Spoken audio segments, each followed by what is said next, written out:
You're listening to episode 107. Wait, do you guys put the and or the ampersand inside of the words? Do you just say 107 or 107? You're listening to episode 107. Yeah, I say 107. 107. All right. Yeah. Good. English. Love it. Nailed it.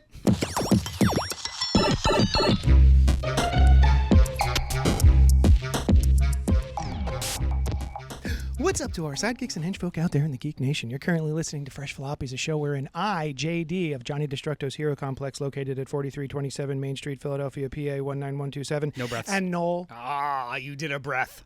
And Jeremy. Germs. Hi. Does it bother you that I call you Germs? Not in the slightest. Oh, because I love What doing about it. germs? Germs. Germs is actually the worst of both worlds, and I hate that option. Germs? Germs feels like it's a little cutesy. Yeah. Like I get- little germs. I get Jer, I get Germ, I get Germs. Germs. Jeremy. From my wife, I get Jeraby, but What? Does anybody just call you me? no, Wait. not a single What's up, They are person. Janine? now. Hey, we're here to talk about comics on a show that I like to call Fresh Floppies, because floppies are the single issues that come out every week before they get put into a trade paperback, and we're going to be doing so without spoilers, and they are this week's books. I am glad you like calling them that, considering that's the name of the title. Yeah. But floppies is it's a common nomenclature, Yeah. slang, as Yeah. it were, for the good stuff. That's Is on it your the shelves. good stuff. Like if someone rolls into a shop and they're like, "Where this week's floppies?" Is that gonna like? I'll know exactly what to do. Yeah. Okay. You guys are the first time I've experienced that phrasing, so I'm just confirming. I wonder if it's a really old phrasing. You know what else? People don't know what bags and boards are. So as I'm ringing up Some somebody, BBs, and so some I'll give them, B&Bs. I'll go through a bunch of options to explain what I'm saying. Okay, your total is $12.95. Do you want some bags and boards, sleeves, protectors? And then I'll point. Put out every contraceptives. option. Yeah. And Do then you want there's- book condoms? and they're like, Wrap it up. Do you have a bag? I'm like, yes, you're getting a bag. But do you also want these protectors, sleeves, bags and boards Yeah. for your floppies? Well, I mean, we talked about this before. Like when people come to the shop, you have to. Sometimes you have to. It's the look of joy and loss in their eyes. Yeah. Is just palpable. So it's just like, have you been to a comic shop before? Like, yeah, I'm just looking for a book. And like, oh well, these are comics, floppies, single issues, and Yeah. they lead up to this, which is this. Like you do the whole round. So, to your point, Jeremy. Do people know that term? I don't know. Maybe it used to, Sure. but it's anything like just it evolves. The idea of like, hey, kids now, anyone between 8 and 25 know that the floppy disk icon is the save icon, True. Yeah, but you're they've right. never touched a floppy disk. I think that's hilarious. Yeah. And if you told them like, what does that actually indicate? They'll be like, I don't know. It's the save. It's a save. Yeah. That's fair. safe. Yeah. So I think it's kind of one of those. We're bringing it back. Yeah. Along with sexy. No. Oh, please. No. There's nothing sexy in a comic shop. Except for all the stuff that Jeremy buys. David All the Nakayama gooning material. all the Gooner covers. Speaking of Gooner covers, This ain't one of them. Superman, the Kryptonite special, book number 1. Kryptonite Spectrum, you Yeah, idiot. it's a special book, though. Oh. Okay. Okay, DC Black Label presents from the acclaimed team behind Ice Cream Man, Superman, the Kryptonite Spectrum, book number 1, written by W. Maxwell Prince with art by Martin Morazzo with Chris Halloran. Yeah. This is a 6-issue miniseries by the, as aforementioned, the creators of Ice Cream Man. Which is a horror book, in case anyone doesn't know. It is a horror book that Jeremy, is this the first time you've ever read anything by them? I have the first trade of Ice Cream Man, so I was familiar with the art, but I haven't actually fully read it yet. So they go out of their way to mess with the format of comics. That's kind of Gotcha. like one of the special features of Ice Cream Man. Like, it's not just one-shots or stories. They'll like, hey, I want to do this as a palindrome. I want to do this comic as 2 seconds spread out over the whole issue. I want it like they play with the format. Nice. So I was hoping for something special with this, not just another Superman story with a little edge, and I got it. Yeah. It's Yeah. very good. I liked it. This Yeah. was wonderful. At first, I bristled at the way Superman talks, and then I was like, oh no, wait, he's supposed to be super smart. It's not just the brawn. He also has the brains. He's rarely written with a vocabulary like this. Because Batman typically fills that role in Superman comics, for better or worse. Yeah, in my headcanon, Clark is humble enough to just be like, they could say it, that's fine. Mm-hmm. But he gets what's going on. Yeah. But And yeah, this is was very interesting. much Morrison. Batman or Oh, Superman yes, 2. Yeah. yes. I felt that too. This is Grant Morrison-esque as thematically, but then also this is the Superman that eventually has the 12 trials in All-Star Superman. Yep. As Or in, that Where like- way. this happens in between. As in, this Superman is akin to the way that Grant Morrison has written him. Yes, previously? not Gotcha. continuity-wise or any kind of canon-wise are they the same, but it is very much, this could be slotted in like right before or in between issues of that. Yeah. Gotcha. Yeah. The tone is the same. There was no Batman in All-Star Superman, was there? No. Weird. It just occurred to me. Do you think they make mention of Bruce? Do they? I think don't know. so. But Or- you would think after he's going through all this stuff and he's dying that there would be other heroes in that book. Nope. As like goodbyes or something. Or No. like, I'm going to check in with Mr. Terrific, see if he can help me. I'm sure there's an article or interview somewhere out there of Grant Morrison being like, I didn't want to mess with the flu or whatever. Flu. So, Murgy. I mean, He's they're the Swedish Swedish chef? chef, now. Okay. Yeah, Grant Morrison is the Swedish chef. I don't know if you've ever heard an interview of them. Yeah. I mean, just for what's actually in the book, though, it's Superman investigating new colors of kryptonite, and that's Yeah. honestly pretty much, I think, all we can say spoiler wise.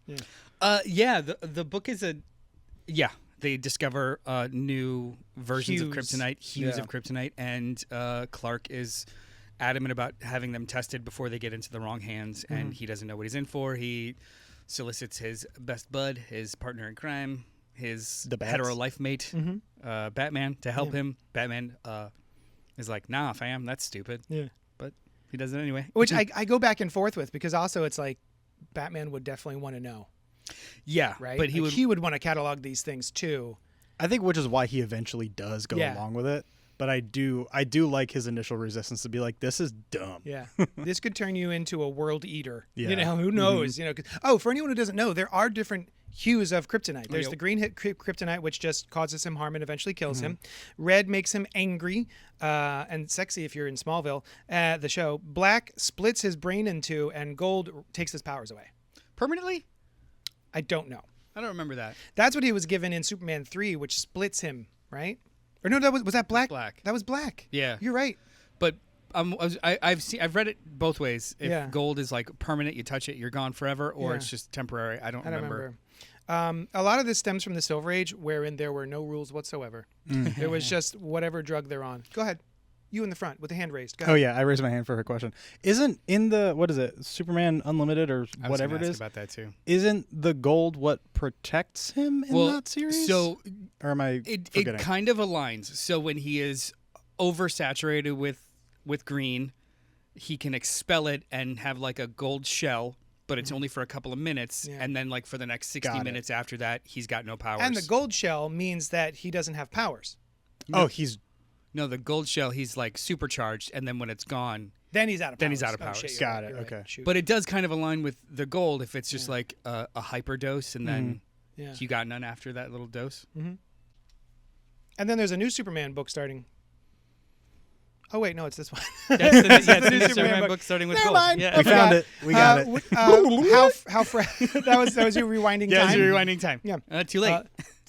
What did you think? Is it fresh? I think this AF? is fresh AF. Fresh AF for this, sure. This was a wonderfully surprising book.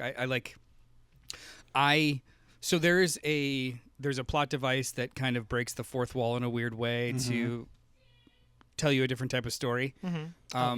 And there was, before that occurred, I was trying to piece together things. I found myself very, very engaged with this book before it gave me the answers, and Yeah. that was just the first, the fifth signal that like, oh, this book is really good. I didn't expect them to give us what they gave us. I didn't Yeah, either. I figured I had to neither. track it myself. And I was looking for the pattern, like top left, bottom left. No, 1, 2, no. Like, and I was wrong, but still, it was wonderful. Yeah. And to be able to write something like this that works forwards, backwards, and then mixed up, because you could just read it linearly, and still grasp everything that's happening. Yeah. But then, it's cool. This is a really, really wonderful book. How and do I you can't wait feel for the next one. About the art. I think it's Morrison-esque, and it's fine. Or Quietly ask, and it's fine. Yeah. He looks a little goofy. I don't love it simply because like having the context of Ice Cream Man is a horror book. Yes. I think this art makes perfect sense for that book because the art is generally unsettling. I think once I was halfway through the book, I was kind of forgetting about it. Yeah. Oh, I same. don't necessarily think it improved upon the book. Like it didn't feel entirely fitting for. Actually, you know what? As I talk, I think I take it back, because as things in the book got weirder, I think it worked. Yeah. Yeah, I'm in agreement with him. With the gentleman to my right, I'm in agreement with him. Jeremy. Jeremy. I also, it didn't bother me from the start. It would have started bothering me if this was a superheroics comic. Yes. If there were big punch 'em ups and splash pages, then I'd be like, oh, that's an odd choice. Yeah. Like Nick Dragotta. Yeah. Drawing. Ugh. Or no, Oof. it was Nick Pitara drawing Superman at one point or something like that. One of the Nicks. Nick Dragotta. He did Superman for a little while, and it was like, I don't think this is not your lane. match. Yeah. Like, you don't have a colorful, oh my God, punch 'em ups. And Yeah. I would feel the same way. But then when it got into like the weirdness of it all, if it was a superhero comic, this would be an odd choice of art. But because it is more super science, golden age, chonky, big brain stuff, I loved it. Right on. Nice. Next up, Predator Kills the Marvel Universe by Benjamin Percy, Marcelo Ferreira, Daniel Picciotto, and Frank DeMarta. Did you know that this was like issue 15? I did not. And you don't, and I don't think it is. I was surprised to find out that this actually ties in directly to Predator versus Black Panther, as well as Predator versus Spider-Man. And Predator versus Wolverine. This is that's right. This is That's a continuation of all of the miniseries. Which is kind of cool. Oh, that yeah, you no. don't need those. No, they explain it to you. Yeah. But I think it does lay the seed for, if you're enjoying this, you may want to go back and read those other three miniseries. Yeah, this is a cool, the idea of like this being the type of jumping on point where you can go forward and backwards at the same time. Yeah. Because they do bring in, it seems as though those all ended in certain types of dangling plots. Yes. And they all come together in this. So I'm assuming this will be a nice big old compendium or something at some point. Yeah. I'm just flipping through because I didn't read this, but the art is rad as hell. Yeah. Yeah, it's a And really good looking book. I also love that in Marvel's typical like little summary on the title page, which, by the way, DC, we need more of that. They have like a rule against it. It's hate a that. stupid ass rule. I do like that in the little summary it says, no, the events of this series take place after Predator versus Spider-Man. So pretty quickly they acknowledge like, oh, hey, there's other stuff going on here. Yeah, I but I did not skipped read most that. of Same. that. Come on now. Oh, I always read the summary. Literally, even if I just finished the book before it and I'm just going one after another, I still read the summary. And I'm like, oh, I'm done. Sometimes I do extra that credit? because also sometimes they'll include something in the summary that I was like, wait, what? Yeah, same. Yeah. Mm-hmm. Either wasn't explicit or I forgot. Yep. Yeah. Did you? But how would you know that unless you decided to read them all? I said sometimes. But you. No, this isn't like a gotcha. It was more like we usually skip them, but sometimes we don't. And then the variation of those sometimes we don't, that we find out there's something interesting in there. It's just like the window keeps getting smaller. You know, like the variations. I think it's funny. Oh, okay. Yeah, I'm not do you fucking guys with hate you. I just reading? actually think it's kind of funny. No, I just Like didn't understand the question. The times that I finally do choose to maybe read these, Yeah. and then out of those times, Sometimes there's a surprise, that there's yeah. a surprise. It's just like There are it's sometimes You know what it diminishing. is? It's funny. There are books that I'll read where maybe I'm not 100% sure what happened. And like maybe it's a Hickman book, and so I'll read. I'll read the next Hickman issue. Pull this out of the air. A Hickman book. Yeah, Let's just say it's a Hickman book. just to name random letters together to form a word that is a name. Hickman. Hickman. Have you guys heard of Krakoa? And then I'll read. Krakoa. I'll be like, you know what? Let me read the previously on to make sure I got it. Oh, I didn't. I hear. Thank you for letting me know, book. You know what I did.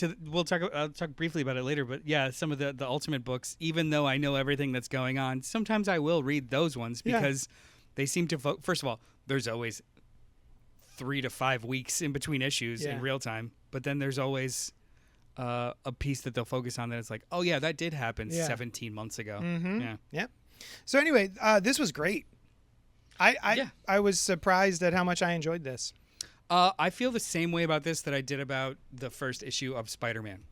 It's a little wicked, a little fun. Do you mean Predator versus Spider-Man? Yeah. Oh, okay. I mean, we're talking about the Predator books. I didn't know I had to say the whole thing. Gotcha. Sorry. But it has the same. I mean, it's the same creative team, so it has the same kind of like, oh, that's gross and that's kind of shocking, but that's pretty cool. Yeah. I did have someone is dispatched in this issue in a way that I was like, nah. Well, they explained it at the end. Okay. I was okay with the explanation. Okay. When it happens in context of the book, I was like, no, and then they explained it, and I was like, all right, it's fine. I had no issues with that. Okay. And the way that person dies, if they're dead, I actually kind of enjoyed because they've probably never had to deal with blood loss. Right. Ever. Yeah. I think that's kind of cool. Also a lot sad. But yeah. Yeah, I was too stuck up on this. This is not how you kill that person. How This would you kill person that is way too smart to let this one thing happen. So yeah, but otherwise the rest of his book, the rest is good. I like that we've got Craven in cahoots. It's a phrase I don't get to use often enough. Oh. Craven is in cahoots with the Predators That's because a he very himself cool is a pairing. Predator. So I thought awesome, very very cool, and he's helping lead the what are they called? The Yaktja. Predators. Yaktja. I think so. The Predator front of the book. species into, I guess, taking over the world. Yeah, I also do enjoy just overarching the last 5 years or so of actually creating lore for the Predators. Yeah. I think that's pretty cool. Yeah, this is fun. Yeah, this was fun. I think it's fresh. Mm-hmm.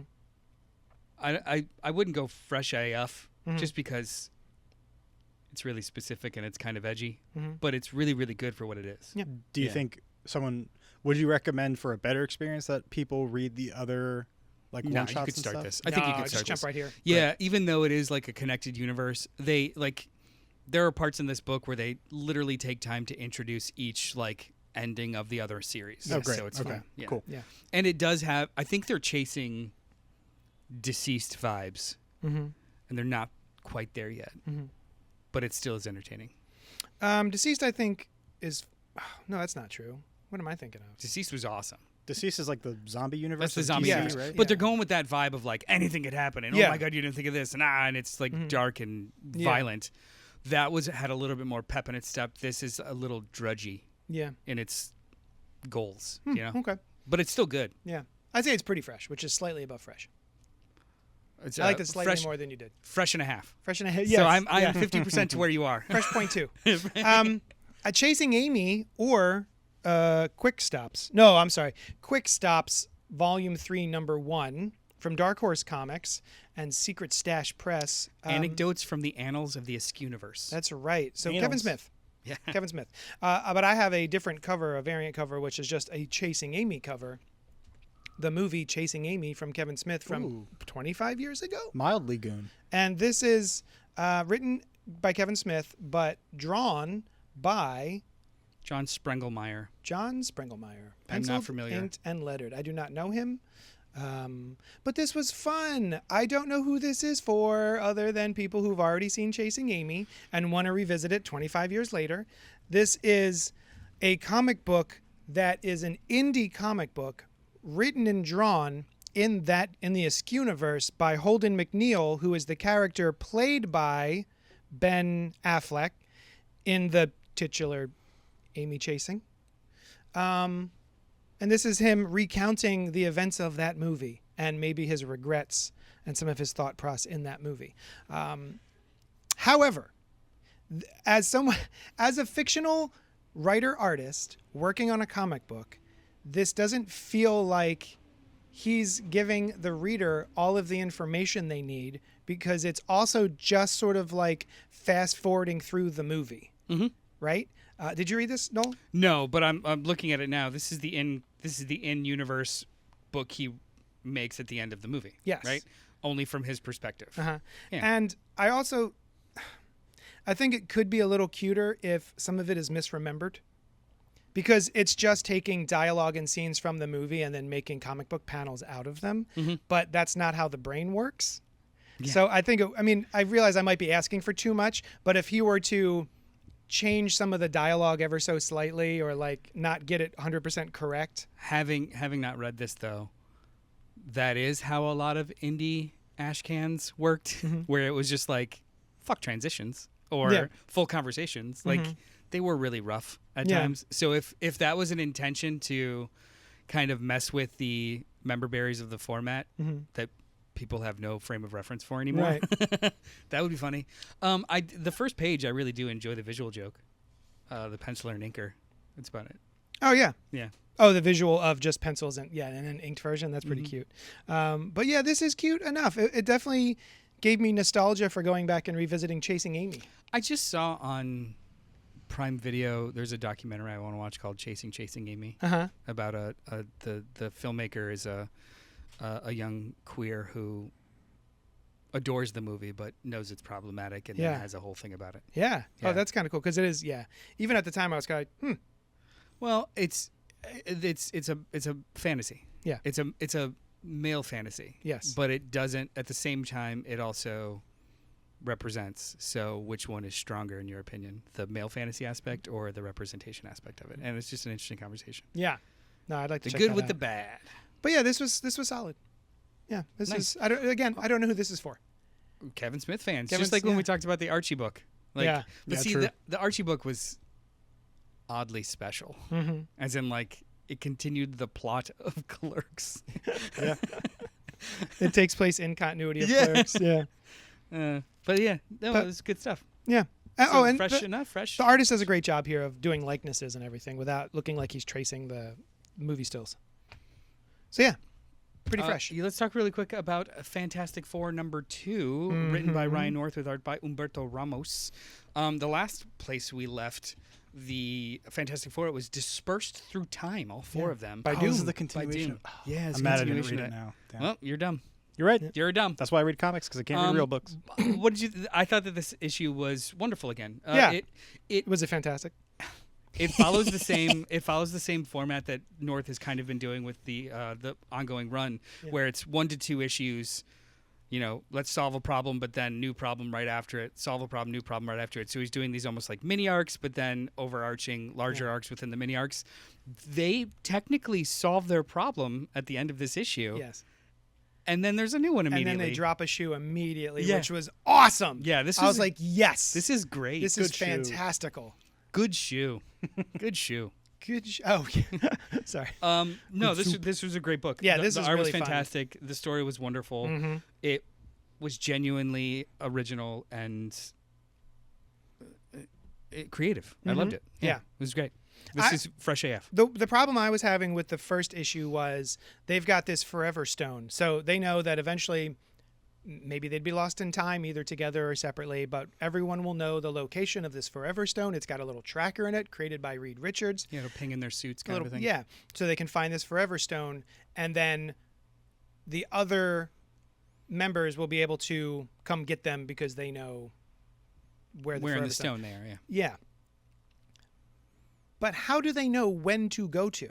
I guess they because Sue at the end of the first issue is far in the future, way ahead of any of them. Yeah. So how would any of them be able to go get her? Well, in the first issue, every single one of them goes and looks and sees, oh, there's nothing here. Yeah. So I'm going to etch my Yeah. information in. And then the next person sees that there's 2 others. So like they just know who's last based off of what's on the stone. Yeah. And that's the person to go back. So like Reed knowing that, oh, there's 2 others here. So 2 other people, there's 1 left. So I'm just going to have to sit and wait because Yeah. the 4th person has to be the one to activate the Forever Stone. Yeah, And it was just, The solution he comes up with, because he knows that Sue is in the far future, and also she hasn't come to get me yet, so obviously there's a problem. And I was like, that's not how time travel. Oh, they solved that too. Oh, never mind. Cool. Yeah. yeah, that this was is cool. wonderful. Yeah, this was great. Without spoiling anything, it was very cool. And Everyone dies, then guys. Everyone and at dies. the end, the very cool turn was very interesting. The shoe. Yeah, the shoe turn, right? Yeah, this is a masterclass in comic book escalation. Good stuff. Keeping you on your toes month after month with still feeling like you have a full meal. Pretty dang fresh. Pretty dang fresh. What's Well, up? Who's got something? Let's go with Blood and Thunder. Blood and Thunder. That's me. She's got like blood hair or something. Yeah, she's got blood hair. Her hair is called Blood. Blood and Thunder is a book from Image by Benito Serrano? Serrano. Artist is E.J. Sue, and colorist is a name that I probably Sasek. Yeah, that sounds great. Yeah, sure. Great. It's like Kashik. This is a sci-fi book. This is issue number 4. It is issues 1 through 3 are kind of like buddy cop sci-fi vibe where Blood is our main character whose name is actually, I believe, Akeldama. And we come to find out, honestly, not even in the book itself, but honestly in like the letters and editorials in the back, that her hair is not hair. It is like a cloud of plasma type blood, whatever, that the center point is her head. Yeah. Because she's actually an alien. She's not human. So a big thing in this book is the separation between, or in the series as a whole, is the separation between humans and aliens. Humans have gone out and colonized space and are very clearly being shitty to aliens, as humans are wont to do. No. And yeah, so issues 1 through 3, buddy cop, prisoner escapes, and now issue number 4, we have actually moved to a completely different planet. Main character doesn't even appear in this issue, but we're sort of like kicking off a mystery on another planet that one might assume converges with, whatever mission that Blood and Thunder are. Oh, I didn't clarify. Thunder is our gun. It's a buddy Thank cop. you. I remember that. Yeah, I'm sorry. I didn't It's get like there. an AI gun, Do right? you remember the Yeah. first? Yeah, you remember Yeah. the first issue. Yeah. The first issue was pretty solid. We talked about it. Yeah, a couple it is. months ago. Honestly, the dynamic between the two characters, one character being a gun, is really fun. Like issue number 1, she's like, because she's able to command what kind of ammo comes out of it. Yeah. And she's like, give me shotgun or something like that. And the gun is just like, no, at this close range, I'll kill him. I'm not doing that. Yeah. And they just have to argue about it for a second before Yeah. shooting him with something else. Yeah. I like that. I very much like this book. It's very fun. There's a lot of very interesting themes between humans being crappy, science versus religion, how people view creativity. It's a whole thing. I would highly recommend it. Nice. Yeah, I would say Fresh AF for me. What's his name? Sereno. He does another series that's been going on for a while, on and off. For I think it's called Hectoplasm. I have never heard of that. Yeah, it's like a spooky book, a spooky I know fun that comic book. Hectoplasm. If I remember correctly from the editorial from like the first issue, this was something that Kirkman and him were bouncing around with for a couple of years. Correct. And like, hey, let's do it. Yeah, they were saying that it initially started as a book called like Ooh La La Space Police, and it was supposed to just be a hot alien woman who was also a cop, and then apparently it just sat around for a while, and they were like, let's change that. what if she had blood hair? Yeah. Ooh La La Space Police, drawn by... Nakayama. Oh, I don't know artists. He doesn't enough, do I'm sorry. interiors. That's true. Yeah. J. Cool Scott if he Campbell. did. Yeah, that's probably right. Frank Cho. Yeah, and everyone who just has boob windows and says, what is it? Outrage. Outrage. There you go. Yeah. For better or Wheat worse. cakes and outrage. I Wheat feel- cakes and outrage. Yeah, I feel like he's finally like settled that down a little bit. What, boob windows? No, no, Frank boob Cho, windows will never go. Frank Cho is a very, very good artist, but for a little while there, just made his bread and butter appealing to anti-woke gooners. Hell If yeah, I may. dude. Love Sure. that I mean, audience. we're all old. We Yeah. all are prone to hyperbolic I'm not old. behavior. The larger your platform, the larger your hyperbole will go. Yeah. And he was like, well, I've been doing this forever. They can't tell me I'm not awesome. Yeah. So he just leaned into being a cringe factory for a little while. Cringe Factory. Yes, Yeah. that's perfect. Yes. Like instead of being like, oh, I thought it was beautiful. Okay. He'd be like, I'm going to make the tits bigger. yeah. Yeah. And then I'll have someone in the background yelling outrage. Yeah. Which is like it's a funny joke Yeah. once, but he just made his bones on that for the longest time. He would do sketch covers for people, and it would always be like, She-Hulk can't fit into Jennifer Walters' outfit anymore because her boobs are too big, guys. And then there'd be like Spider-Man in the background yelling outrage, and it's like, oh, okay, cool. yeah, Cool. it was You can't cancel me. It was cringy. It was. Yeah. Maybe in his brain he thought he was being defiant, but Yeah. on the surface it was just like, It felt kind of like a tantrum. yes, cringy. But his last book, Fight Girls, was actually really good. Yeah. Yeah. No, he's so good. His art is so good. Yeah. So Anyway, what would you say? Blood and Fresh Thunder. ish. Fresh AF. If you can get your hands on 1 through 4, go for it. If not, wait for the trade. dope. Cool sci-fi. Nice. Cool stuff. I'm going to talk really quickly about 2 books that you guys didn't get a chance to read, but I did. So deal. The first one is Do I read this right? Mighty Morphin Power Rangers, Teenage Mutant Ninja Turtles, Part 3. Part 3. Part 3, Yeah. written by Ryan Parrott with art by Raul Angulo. Wait, to clarify, is this issue 3 or is this issue This is Issue 1 1 of Part Series 3. 3. of a third crossover? Yes. Okay. Yes, issue 1 of the third installment in this ongoing crossover between these two IPs. I see. Thank you. Yeah, so the first one was, all of them have been written by Ryan Parrott. The first one was art by Simone DiMeo. Ooh, The nice. second one was art by Dan Mora. Ooh. And the third one is art by Raul Angulo. How's that hold up? Those are two big names to follow up. It's, Oh. well, that's the problem. It's two big names to follow up. It's good art, Yeah. but it's not Dan Mora. Not those other guys. I think, I do enjoy it a little bit better than Simone DiMeo. Okay, cool. Nice. And so in the universe of these books, they the two teams know each other, know about each other, cross dimensions. And then the joy of these books really just is who's going to get a morpher this time. Because in the first one, it was, Morpher being that's like a giant kaiju robot thing. no, it's a Zord. What Fuck. the hell's wrong with you, dude? Sorry. What's the Morpher? It's the- coin. It's a power morpher. Yeah, the device thing- that turns teenagers into Power Rangers. So it's this little device that they hold up, but it's only powered by a power coin. You put the coin in. classic. Yeah. Duh. Capitalism. Yeah. And they access the power grid or something. Yeah. Yeah.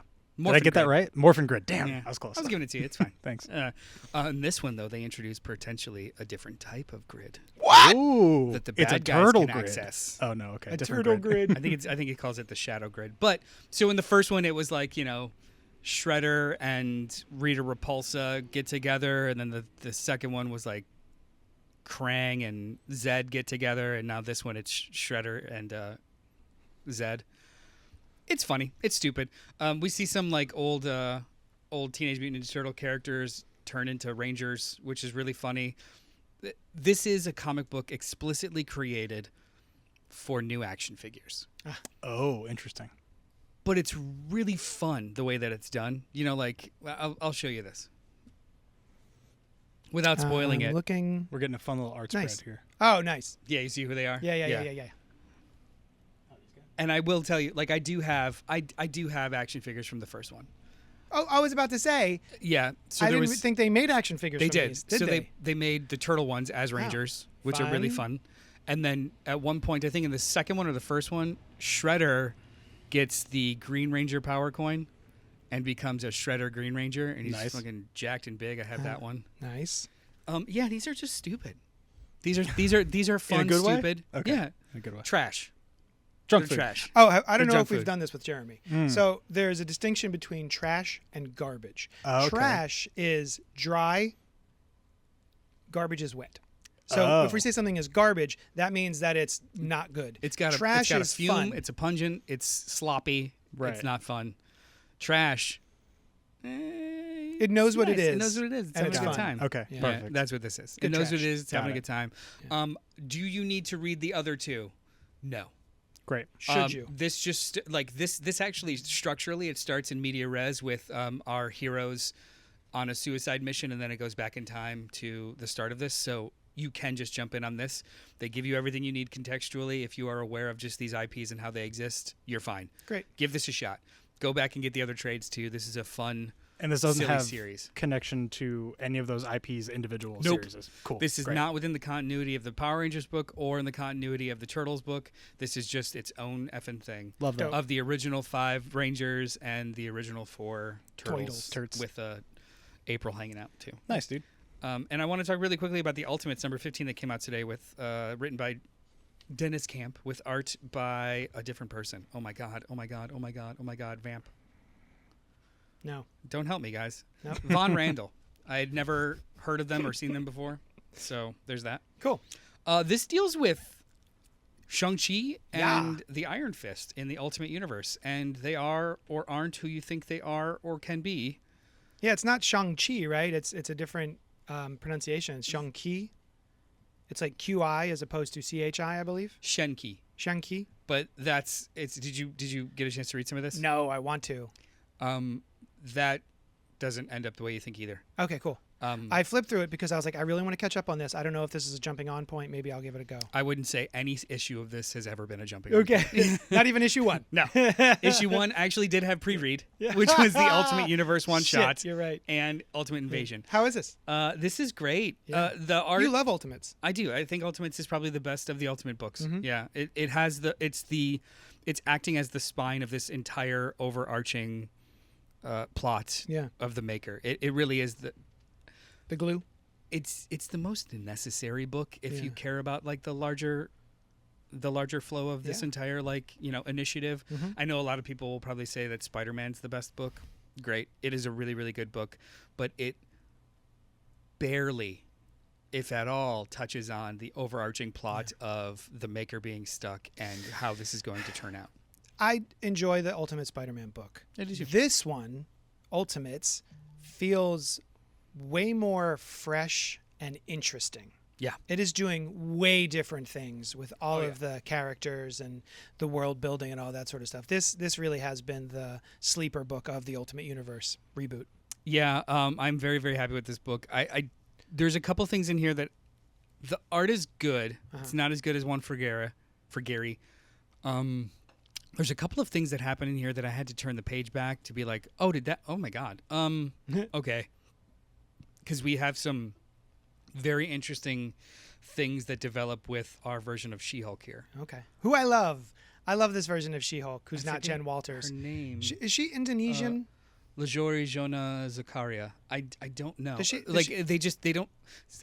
I don't really know, only because they don't have the One for same one. names, Right. one for one of countries and regions. Yes. It's like New Eurasia is Europe and Asia lumped together. So I don't really remember, but it's coded that way. Mhm. It's Indonesian coded Okay, that's what I thought. with the Gamma Island. Like Mhm. yeah.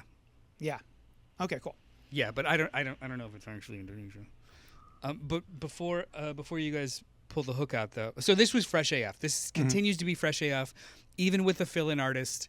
The story is engaging enough. It does not mess with the momentum, which a lot of times when a fill-in artist jumps in, the momentum gets crushed if True. it doesn't like feel or match the same tone. And then She's just a Pacific Islander, quote unquote. all right. Yeah. Even if nuclear arsenal testing around French Polynesia particularly comes to mind, I hear you. Blah blah blah blah blah. I'm sorry. Anyway, go ahead. I was googling. He was in research mode. The last thing I'll talk about really really fast is Disney's Uncle Scrooge, Earth's Mightiest Duck. Marvel. Sorry, Marvel Comics presents Disney Uncle Scrooge, Earth's Mightiest Duck. I'm sorry. I thought you said DC. I'm sorry. Disney. Yes, my bad. Written by Jason Aaron with art by Mahmoud Asrar Mahmoud Asrar, and yeah. Ciro Cangialassi. So, and Giuseppe Camicoli and Daniele Orlandi. Yeah, this is a jam book, but it is a single plot. Okay, guys. Mhm. There are aliens called the Connoisseurs who land on Earth and take all of our valuables and collectibles, and they're powered by coins. I don't know why, they just are. So they are Capitalism. after Scrooge McDuck's fortune, but he has it hidden, and they can't get it. So over the course of the next 4 years, they are searching high and low, trying to find his fortune that is hidden, and they're doing so by going through his memories and erasing them to find it. So Scrooge McDuck is inside his own head, fighting aliens with younger versions of himself, and the memories, because they're looking for clues in his memories, and the memories are getting erased as they go, and it's just wild. Then on the outside, there's resistance fighters, because it's been the apocalypse for 3 years. What? And, what? and some of the resistance fighters may or may not be former woodchucks. All right. Huey, Dewey, and Louie. Nice. This is a weird as hell book This is so weird. that takes those. I don't know if you guys have ever read those old like Don Rosa, Scrooge McDuck books. Yeah. That it takes the weird big fancy of those because like he was fighting supernatural things and this thing, and but it takes that same tone, but puts it like squarely into science fiction, and it's so odd, but so Is it good? interesting. Did you like it? Yeah, no, I liked it. I think it was stupid fun. Like it was really, really cool. Does this tie into the Uncle Scrooge by Jason Aaron one shot from like a year or two ago? I didn't read that, but I think it does. That was Oh, I the. thought you did. I have it. I just didn't read it. Oh. That's the Infinity. The Infinity Coin. They mentioned the Infinity Coin here, Gotcha. so yeah. Yeah. Okay. sure. Cool. Yeah. Yeah. It's supposed to be like a Infinity gem. It is mentioned here. Maybe that's what they're looking for. But like all of the connoisseurs look like ducks with giant egg heads. All of their henchmen are robots that are powered by coins, and they're all looking for more coins to keep the subjugation going. This was pretty Is damn it a fresh. one shot? No, it's a miniseries. Wow. Yeah. Okay. This was pretty damn fresh. Who's it for? Yeah. I don't know, but fair. it's cool. But you know what though? Actually, more so, I think this is probably This is for kids. Yeah. This is absolutely for fans of the new show and just Nice. Disney fun stuff. This is cool. Awesome. Right on. Yeah. What's up? Anybody next? What are we doing? I think we all read Trinity. Trinity. Right? DC All In presents Trinity, Daughter of Wonder Woman #3, written by Tom King with art by Belen Ortega. Who wants to go first? Well, I love Belen Ortega. Just side I do note. too. Yeah, it's Great really stuff. really well done. I caught up on #2 last night, which was okay. So the Trinity. Okay, so we've got the character Trinity, who is the daughter of Wonder Woman, Yep. and then because she has 3 different lassos, and then we also have a time travel story where we have a Trinity of Trinities: Wonder Girl, Wonder Girl, and then Wonder Robin, Wonder Robin, Wonder Wonder Robin, Girl, Wonder Girl, Trinity. Trinity. These are Trinity at 3 different ages going by Yes. 3 different names. And just hating each other, which is Yep. kind of fun. And so the last issue was about Wonder Girl. They're trying to go get these corgis. I was going to say, you have to say their Yeah. mission. Their We mission gotta- is we gotta to go track back. down all of these Batman and Robin. No, Superboy and Robin corgis from the multiverse. There's 6 corgis total, I believe. Sure. There's 6 corgis. 6? I thought there was only Well, 3. it's the same thing with this, where it's 3 versions of the one character. There are 3 different versions of Damien and 3 different versions of John, all turned into corgis. So like you have the older Damien that's a Batman corgi, and then the younger Damien who's a Robin corgi, and like It's so dumb. I would. Sorry, carry on. It's go. trash.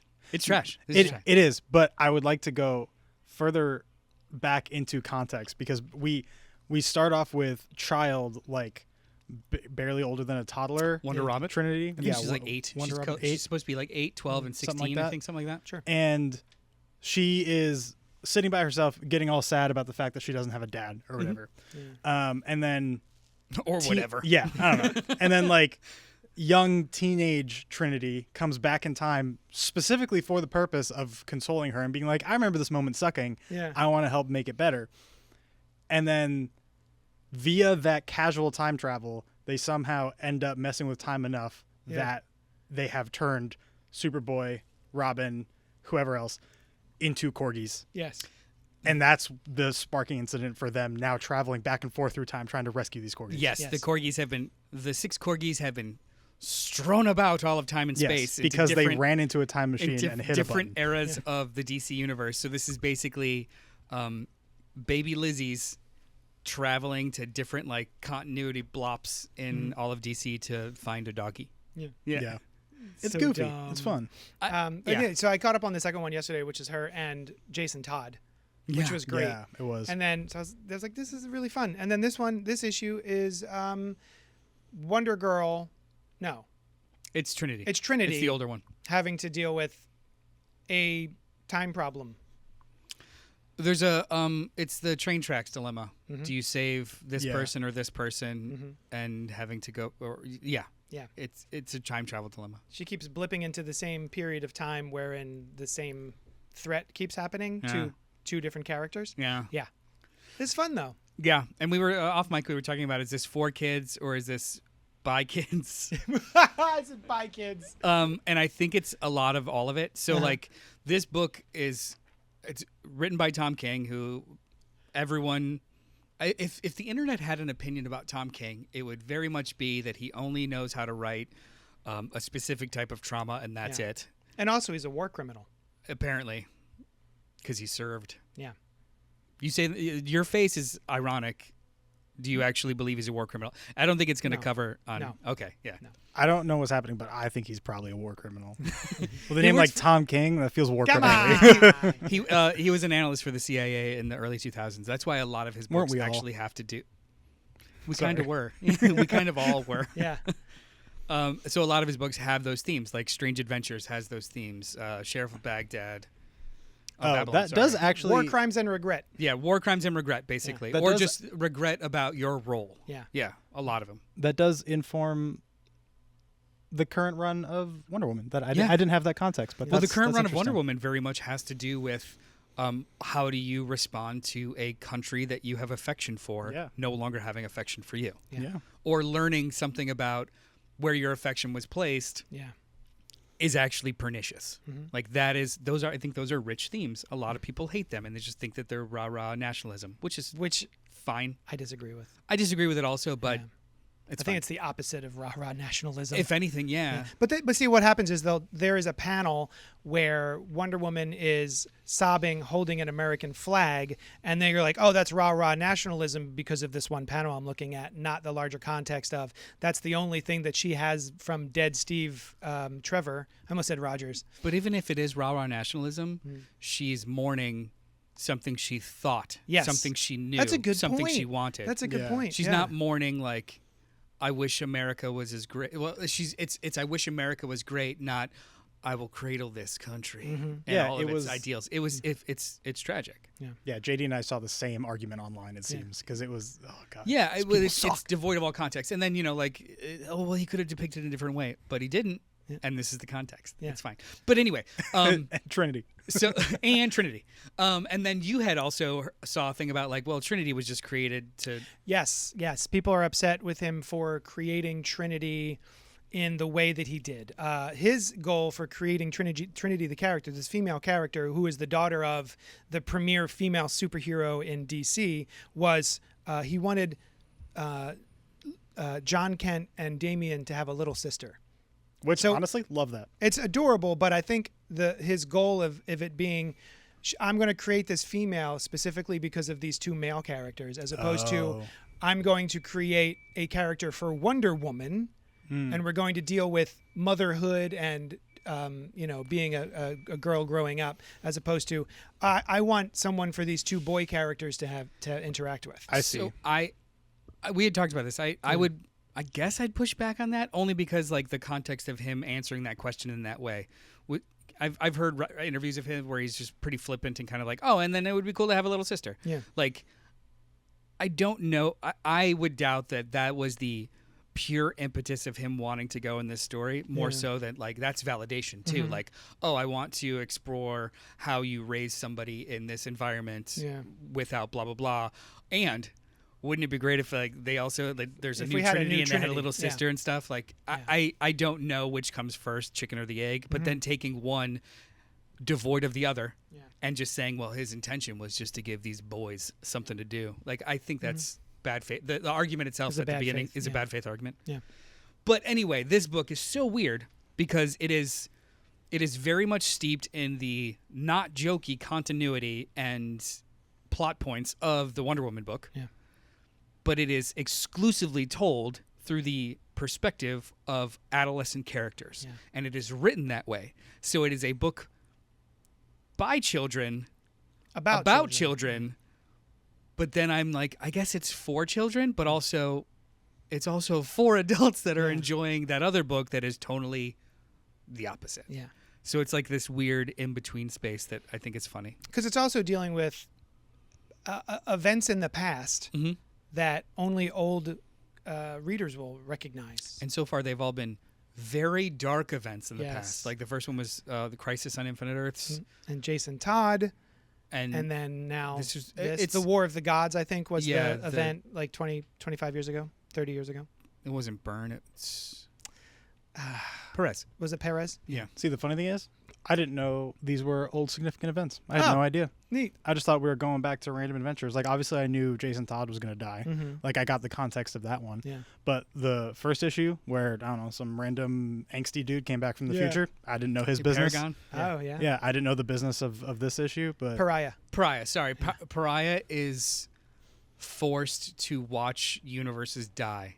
During the Crisis on sucks. Infinite Earths. That's his. Yeah. That's his. Story. Yeah. So it's. They've all been tragic points in time for the DC universe, and having these little like bright rays of sunshine chasing dogs is its own kind of fun Dichotomy? juxtaposition. Juxtaposition, yeah. But I think this book is fresh AF. It is so weird. I give it a little more than fresh and pretty fresh for the audacity of it, the weirdness of it. Yeah. Like there's nothing I'm reading like this, and that gives 10% more enjoyment. Right. Yeah. Yeah, I get it. I think it's like middle of the road fresh for me. I think honestly what I like most is Trinity bickering with herself because it just feels like when I used to bicker with my That's siblings. the core of the book, man. Yeah. That's great. Yeah. I'm gonna grow up to be stupid as you. Yeah. Yeah. It's good. Yeah, no, it's really fun. I don't know if I'd be reading it if it wasn't for the podcast, That's fine. Yeah. but it did make me want to jump on just because of the Jason Todd bit, which That's was fun. fair, yeah. That was And really I have cute. no idea where the next one's gonna go. Like Yeah. if we're doing a history of like the DC universe inside this little dumb plot, I think that's fun. Where are we going next? Also important to note that it deals with Trevor in the afterlife trying to get home, trying to get back to life, I think. That was kind of touched on at the backups of Wonder Woman also. So Yeah, is it? Okay. Yeah. Yeah. there's So- some fun stuff that they're doing in the background, and they're Interesting. also relating Trinity now to how she is like her father, and Yep. nature versus nurture. She's never met him, but this is cool. Yeah. It's a feel good book, and Yeah. I'm enjoying it. It's cute. Speaking of One more thing. time travel through significant events, Giant Size X-Men #2. This Giant Size X-Men series, which I believe also includes, it's like Giant Size Dark Phoenix or something. It's been like 5 or 6 one-shots that Yeah. are all Yeah. giant size. There've been annuals. It's an annual event, right? I actually don't know. There have been a handful of connecting one-shots, but what it is Legion wreaking havoc through time for the sake of, honestly, I'm still unsure of why. But he is trying to accomplish something, and he keeps going through significant events in specifically X-Men history. So Yeah. we see things like, the X-Men fighting Dark Phoenix for the first time. We see Jean Grey's, I think, arrival to Xavier's mansion for the. Oh no, it's not that. It's the first. When Xavier puts together a new team to go fight Krakoa way back when we get like The original Giant Size X-Men. yeah, the original Giant Size X-Men. And as he's going through these, he's coincidentally dragging Kamala Khan through time with her or with him. And she is basically along the way trying to stop anything bad from happening. They've been interesting books so far. I think they're fun when you know what events Right. it is that we're visiting. Yeah. Kind of similar to what we were just saying about Trinity, where like I thought Trinity was one book because I wasn't familiar with these events. For you guys, it's a different book. Yeah. I think the same thing probably goes for these Giant Size Kamala Khan X books. because they're. I honestly I don't love them because I don't think we're doing anything particularly exciting with these events. Mm-hmm. It is interesting to see them unravel differently and to see how these classic X characters are behaving in a slightly different context to these big classic events. Yeah. I would probably not put in the effort to follow along because if anything, maybe whatever happens with Legion becomes relevant in other mainline X books, but I think those can probably be summarized in the front page summary and you can be fine. But if you like Miss Marvel and you like Legion and you like X history, I think it's a cool book. Yeah. I think it's pretty fresh for me. Yeah, it feels like I don't know. This is conjecture on my part, but just feels like we need to ingratiate Miss Marvel more into X-Men however we can. I think it's That's probably fair, accurate yeah. also. Yeah. Yeah, it is very focused on like what is making Miss Marvel a mutant kind of thing, which is new. I don't know, what was it, 2 years ago now? She became a mutant for the first Something time? like that, yeah. During the Krakoa era. Yeah, Interesting. Era. exactly. So yeah, it's pretty fresh. yeah. I try to keep up with almost all things X-Men, but I think if if you're reading other X-Men stuff, but you don't really feel the need to revisit the history, or you don't really have an attachment to Ms. Marvel, I think you can probably skip it for now. Now, as the X person who tries to keep up with modern X-Men stuff, Yeah. these X events that she's going through, do they seem to add to the story of that at all, or is it just like it's in the background? That's kind of my thing, is not so much. Like, she'll get there. We'll get a couple lines of classic dialogue, and then she'll be like, oh, dang, sometimes it's like Legion is here and we have to fight him. Or, sorry, I'm trying to remember now. Well, my question is, she seems to be in the page here, she's interacting with these X-Men. Yes, so this issue actually primarily happens in current time. Oh, okay. This is her effectively jumping out of stopping all this time jumping. Yeah. So now she, Legion, and all the X-Men that she's met along the way are fighting in current time. I see. So the whole bit is like, oh, hey, we saw you 2 decades ago, and you told us to be here at this time to fight Legion. Oh, funny. Which is a very early reveal, not really a spoiler. No, it's fine. Yeah, so this issue is actually not an old significant event. This is catching up to current time. Is this the end? So, thank you for asking. Seems it.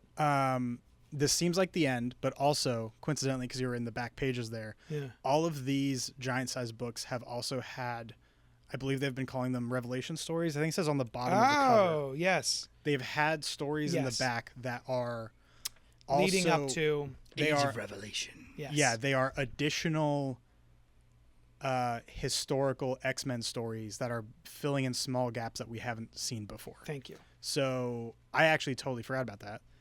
Those might arguably be more important than the main stories. Okay, cool. In my humble opinion. For the upcoming Age of Revelation event. Yeah. Yeah. Awesome. Anything else? What are you guys looking forward to this week? I read through my stack. I'm looking forward Transformers. to Supergirl. I've been really enjoying the Silver Age vibes of Supergirl by Sophie Campbell. Sophie Campbell. Yeah. This is really fun. I really like this book. It's just silly enough. So yeah. Anything else before we head out? No, just be sure to join us every Wednesday night at 8 p.m. Eastern Standard Time for the CultPOP podcast live. Tonight we're going to be talking about weapons and all that fun stuff. So, and if you can't Weapons join the us, movie. just your favorite weapons. Swords.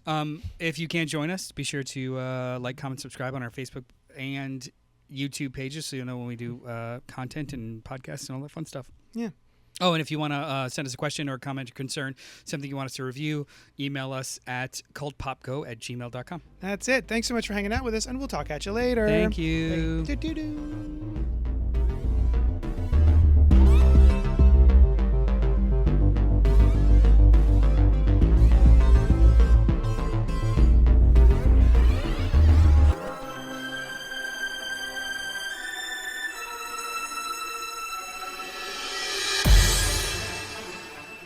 Thank you for listening to the Cult Pop Network, home to podcasts, live shows, and a whole lot of fun stuff for every flavor of fan. Follow us wherever you find your favorite podcasts, and be sure to join us live every Wednesday night at youtube.com/CultPopGo at 8 p.m. Eastern. While you're there, be sure to subscribe to the channel and hit the bell icon so you'll know when we drop new Thunder Rounds and episodes of Fresh Floppies, a spoiler-free show about single-issue comics released each week. Until then, we'll talk at you later.